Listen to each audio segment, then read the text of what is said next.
All right, so one of the last things I had to do to this Godzilla car was this headliner. These were vinyl, and over time they would just kind of shrink down and, release themselves from the edges and kind of look a mess. So I'm going to show you how I go about gluing a new headliner up in there with some headliner fabric found on Amazon. I can put the link down below. We'll get into it, and I'll show you what I do to get them done. All right, guys. Well, I got the sunroof out. Looking in the channel, we're actually really clean. The lighting's not the greatest because we're under a car. And I also failed to get a sunroof seal, but this one looks to be in pretty good shape. If I can just take it out without ripping anything. I'm gonna get the seal out. I'll probably vacuum out the channel here so I don't get any debris down the water passages. Then I'm gonna get inside and get this headliner out. A couple of trim pieces have to get pulled out, but you can get it pretty easily. I'll get it out on the shop floor, and then we'll see if we can attach the new headliner material to it. So yeah, usually you Fox guys, these sunroof cars will be all rotted. You can see those drain holes there, they're clear and free. Another there. But this sunroof channel is in phenomenal shape. So that's good, that's a plus. Happy with that. There's an original bright red color too. And they painted everything when they did this car. I can't wait to put it back to the original color. And the seal did come off in great shape without ripping it, so we'll be able to reuse that because it's still got some life to it. So we'll be able to put that back on once we get the headliner up in there.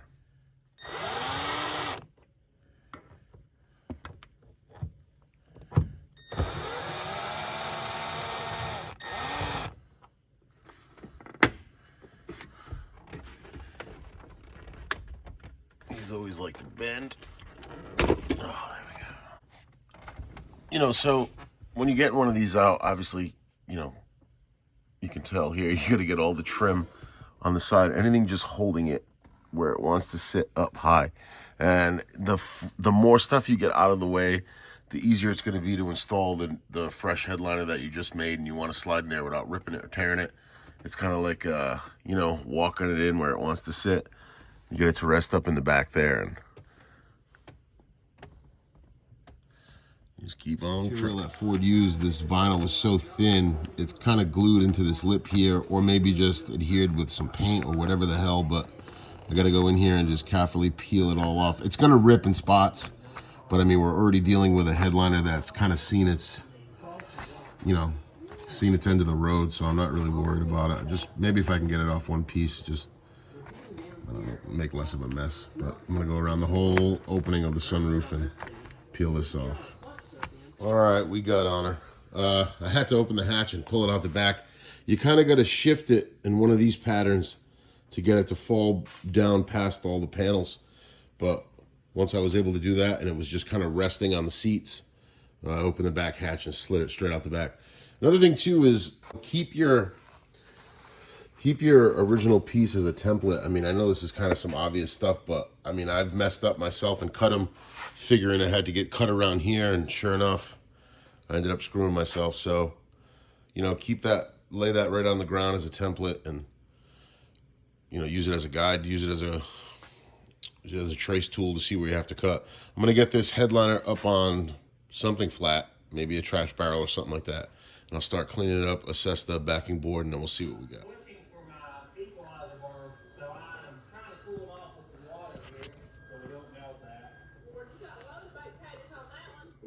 All right, so we got our backing board somewhat prepped, nice and clean.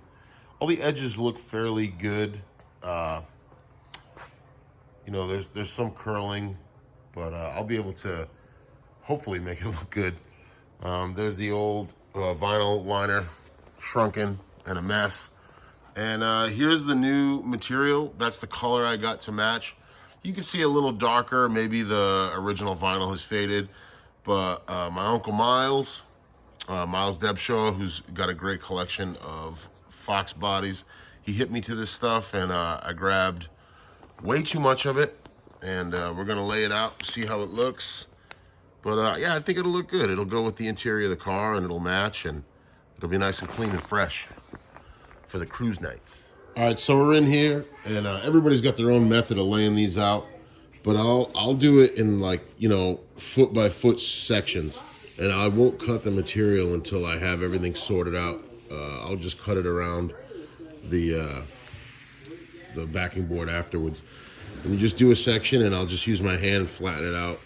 I'll keep it going. I know it looks awkward right now, but once it's cut out, it's really going to take shape and look nice. Just bear with me because I'm by myself and I'm trying to film. It's early morning.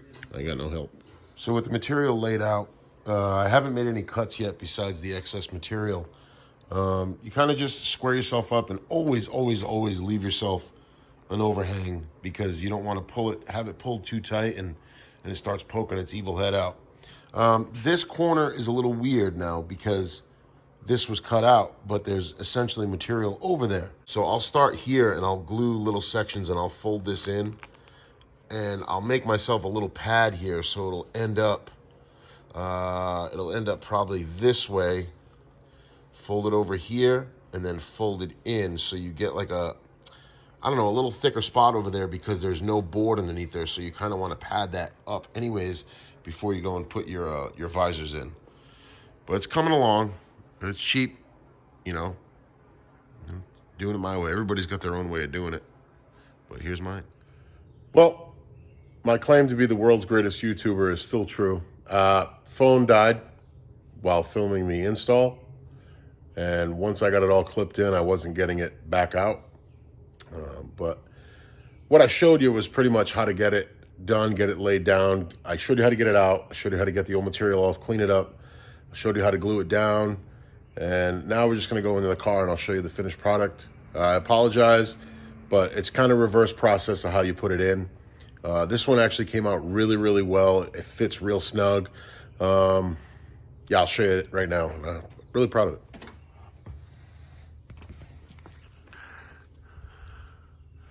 So that was all the old Hobby Lobby or the Amazon material. I mean, I could still spend some time and really try to take some of this stuff out, but I mean, I'm happy with what it is and how it sits up in there. It's nice and tight all the way around.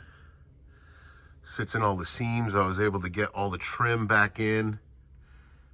The visors are back on. Everything's holding it in. The sunroof is actually doing a great job with the weather stripping material to hold that lip down. Unfortunately, the map light, the ear off of that looked a little brittle and it popped off. I think I can get another one somewhere. I may have one. But yeah, there's that DIY headliner. Super happy with how that came out. And as far as this car, that was one of the last things I had to do as far as the Godzilla swap car. I do have some Mickey Thompsons I got to put in the rear because she just does one of those when you're in the throttle. And then it's paint. And I've been going back and forth with this long enough.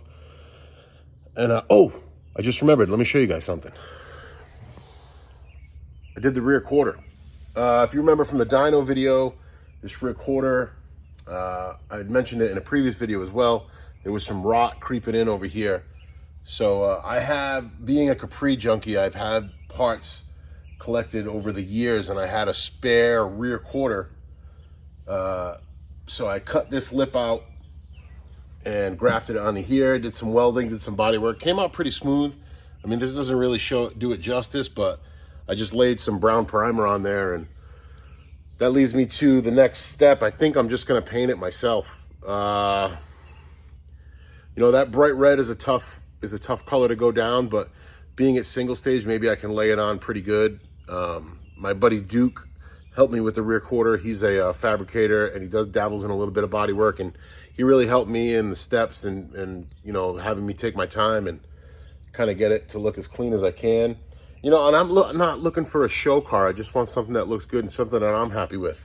I really enjoy driving this car around, and after we fixed the crank sensor issue, we made 500 horse with this thing and 540 foot-pounds of torque, and then I had a crank sensor issue. I got a little anxiety because of that, but it's been firing up and driving. It's been a whole lot of fun, no issues.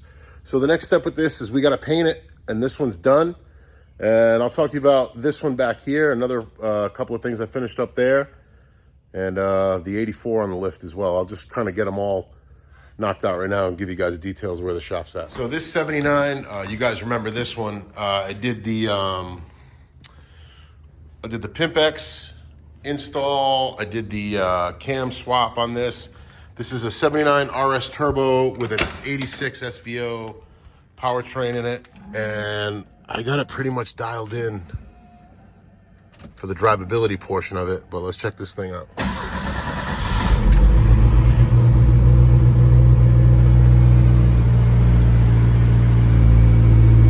There it goes. And it'll just sit there and idle on its own. We even got the own. See, now it sounds like a V8.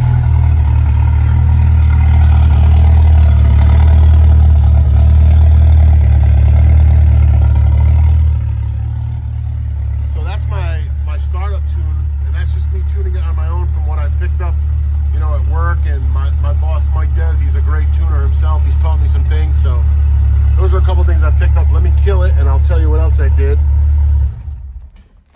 I really wanted the car to be dependent on the computer itself, so I was able to repopulate the ECU to use one of the pin locations as a fan function. So now the entire car is totally dependent on this, which is really great. The fan is not, you know, dependent on one of those sporadic switches that can go wrong. So everything is done. Again, I just need a bunch of tunes for all my cars. And then lastly, the 84 here. You guys know this one. This was my very first car, this 84 RS. I did a built 4.6 dual overhead with a Whipple Gen 3 crusher inlet, big goose on there. This car we just finished. What did I do to this? Oh yeah, I did the fuel sender was acting up, and with the Dakota digital gauges, I could not put my finger on what was wrong. Turned out just a bad sender, but this car is fully built. I did a rear 3-inch exhaust all the way back, aluminum drive shaft, T56 26 spline input shaft. Everything is all built on this one, and yeah, I'm hoping to see that sweet heat exchanger there in the front. I'm hoping to get this one tuned as well really soon. Mike, again, is going to be gracious enough to put this on the rollers and make a number. It's amazing to think that I've had this car since I was 17, I think, and I'm well past 17. But yeah, let's just verify we got that fuel gauge working. I also swapped the blue gauges that were in the Godzilla car. This one had a set of red gauges, and I think the blue ones fit this one better, and the red gauges obviously fit the red car a whole lot better. But let's see what we get. Again, running the Dakota Digital with a Holley HP kit on this. I love the Holley stuff. There's a gas gauge working now.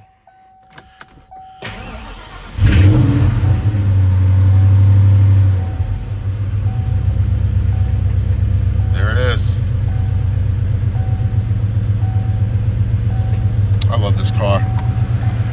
Again, just to be able to hold on to this car for nearly 25 years is incredible. Of course, I was young when I had it, and I made some mistakes with it, and I put every powertrain under the sun in it.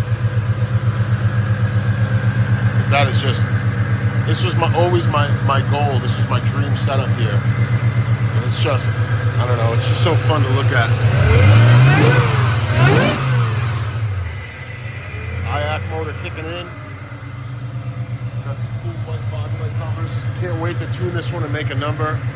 It should make, you know, 700, 7 and change. It's built for it. Should have the fuel system to support it. So I'm excited about this. That bulge hood scoop on there, that wouldn't have necessarily been on an 84, but I put it in there to cover the hole for the Whipple there, and I thought it was just a nice touch. Again, man, it looks like just paint and tunes on all my cars, and I'd be golden. But yeah, once I made some adjustments to the startup, it's not really rich and idle anymore. It's just sitting there idling, happy. Man, this car's gonna be fun. Can't wait. But that's that. And lastly, you know, so I've been driving around this 22,000 original mile 83 RS. See if I can get you guys inside the car. I've shown this car before on the channel. You know, it's a little dirty, but there it is. 22.3 on the clock, ultra clean, T-top car, netted headrests, one little spot in the seat there. But I can't do anything to this car because it's like sacrilegious. When you're gonna find one that's this original and untouched. Such a cool bubble back car with the normal nose, no air dam yet. Still got the original single exhaust. Like I said, T-top, such a good cruiser for the summertime. It's got your regular 5.0 HO, 4-barrel. The only thing I did do to this was I made it 5-speed because I could not stand that S-Rod. And poor mellow yellow has become a workbench. I got some plans for this. I may have another exciting project coming in real soon, kind of rare. It's pretty much a go. I just haven't lined it all up yet, but I'll be sure to document it all and bring you guys along. But man, I just love these Capris. I don't know, I can't get enough of them. Every time I get a chance to grab one, I do it. As long as it's got decals on it, I'm a big fan of. So there you go, guys. There's a look into the shop. I know it's been like a week or so. I haven't put a video up. I just wanted to keep you guys updated as to what's going on. And I realized I could do a lot more. Finding these little projects to do, I could probably film more stuff. And I fight the, does anybody really care about making a headliner? Does anybody really care about seeing this or that? But in the end, I mean, if somebody can use some of it or somebody can, you know, get off on checking it out, I don't mind doing it. So leave a comment below, something you want to talk about. Maybe I can run into an issue. I think I got to go get a 302 running that's been in a junkyard for years. Hasn't turned over, hasn't run. So I think we're going to go down there MacGyver style with a battery and some pieces of wire and a little bit of fuel and see if we can get it going. So I'll take you guys along with that one. But yeah, stay tuned. Be sure to like, share, subscribe. If you're into the FOXBODY content, especially the 4Ride stuff, I do it daily. Plus I come here at night and I knock some stuff out. So I appreciate you guys checking it out. And we'll catch you on the next one. Don't be late. Peace.